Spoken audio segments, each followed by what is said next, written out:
सुनने का काम तो दो कौड़ी के पंडित करवा देते हैं। सत्यनारायण की कथा कोई भी करवा देता, न उसमें सत्य होता न नारायण होते, कथा पूरी हो जाती। न कहने वाले को पता है न सुनने वाले को पता है। कहने वाले ने कह दिया, सुनने वाले ने सुन लिया, न कहने वाले ने कहा न सुनने वाले ने सुना। बात जहां थी वहीं के वहीं रही।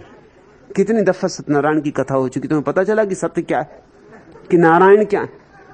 अरे उससे भी तो पूछो जो करवाता है, रोज मोहल्ले में इधर से उधर करवाता फिरता है, दिन में 5-7 जगह करवा देता है सत्यनारायण की कथा, उसको सत्य का कुछ पता है?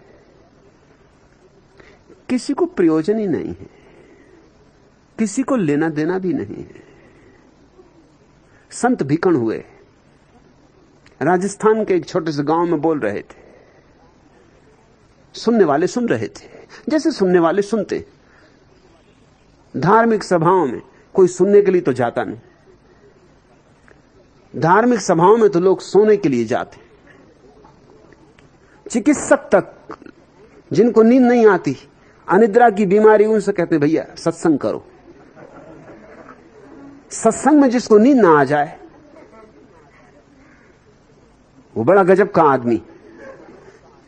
जिसको रात भर भी नींद नहीं आती, उसको जैसे ब्रह्मचर्चा शुरू हुई कि नींद आनी शुरू हो जाती। और फिर दिन भर के थके मांदे लोग सांझ को भिखण का भाषण सुनने आए थे। गांव का जो सबसे बड़ा धनपति था आसुजी, वो स्वभाव था धनपति था गांव का, तो सबसे आगे बैठा था, भिखण के बिल्कुल सामने बैठा था।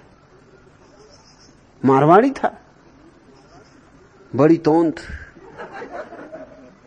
और जब नींद में आए तो ऐसा घुर्राए और पूरा पेट हिले कि भीकण जी का बोलना मुश्किल कर दिया उसे। आखिर भीकण ने कहा, आसो जी सोते हो? जल्दी से उसने आंख खोली, संगा नहीं महाराज कभी नहीं। अरे आप प्रवचन करें और मैं सोऊं, भीखण भाखण करें और मैं सोऊं? कभी नहीं, कभी नहीं। आंख बंद करके सुनता हूं महाराज। भीकण ने फिर बोलना शुरू किया। वो कोई आंख बंद करना ही तो था नहीं, क्योंकि आंख बंद करने से कोई घुर्राता नहीं। मगर फिर आंसू जी घुर्राने लगे। भीकण ने फिर कहा, आंसू जी सोते हो? अब जरा आंसू जी को गुस्सा आ गया कि गांव भर सुन रहा है, बार बार मेरे नाम लेके कहते सोते हो सोते हो। उसने कहा, आपको हुआ क्या? आपको व्याख्यान देना है कि बस मुझ पे नजर रखनी?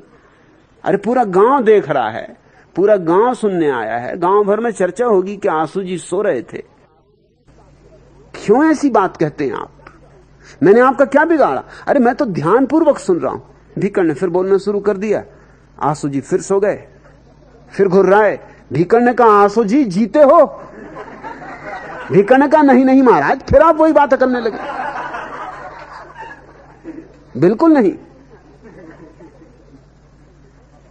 भीकण ने कहा, अब आप फंस गए, क्योंकि मैंने वो बात कही नहीं।